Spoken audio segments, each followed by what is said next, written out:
The Kirby Air Riders Direct just happened a couple of days ago, and with it we got 45 minutes of actually really good information for a game that we had known basically nothing about before. However, I'd like to focus on one specific thing that Sakurai has become sort of known for making a feature in his games: the power-ups. In the Direct, we saw him discuss two modes. First was the classic racing mode, and then he also discussed City Trial. I'll give a brief rundown of City Trial in just a second, but first we've got to talk about the power-ups. Now, in City Trial, it features power-up items to level up your stats. Now, this started with the original Kirby Air Ride back on the GameCube, which was developed by HAL Laboratory and directed by Sakurai.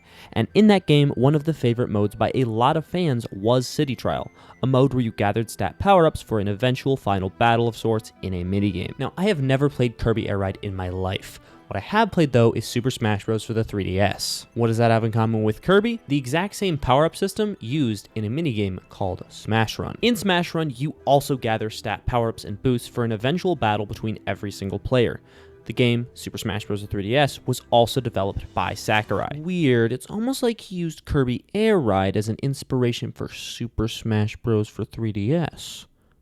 Who would have thought? Guess what mode is making its return in Kirby Air Riders though? City Trial, and it's looking to be an extremely fun mode. It makes you wonder if the next Smash Bros. Game, which Sakurai should start development on after Kirby Air Riders is finished, will have an open 3D version of the Smash Run minigame. This Kirby Air Ride game mode seems like that quite a bit, only it's Kirby and cars. Let's be fair though, Kirby Air Ride did introduce the getting power-ups for a minigame sort of thing first. Smash just copied it. Now, let's discuss what this mode is all about. Because if you're anything like me, you never played Kirby Air Ride, which means you have absolutely no prior context as to how this game mode actually works. Essentially, it is an open map sandbox of sorts. The map is called Skya, and he calls it a sandbox, but I don't know if I'd call it that, because it's not really a sandbox, it's more of a... Kirby Air Ride City Trial is an open sandbox.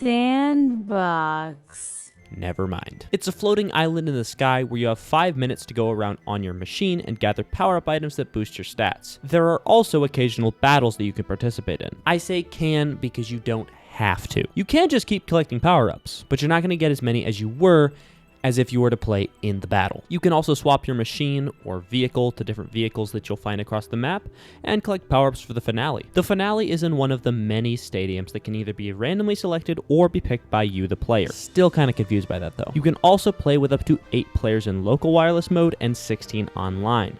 But there is plenty of potential for this game. So much potential for it that I'm gonna buy it. Add that to the list of 5 million other games that you're going to buy. What? But that is how the City Trial game mode works and my thoughts on the power-ups. Feel free to click on this video where we discuss the switch to OLED and the features that it desperately needs in order to be successful. But with that, I'm Dastardly John. Hope you keep on being dastardly. You're not gonna be able to afford these games, are you? No. No, I'm not.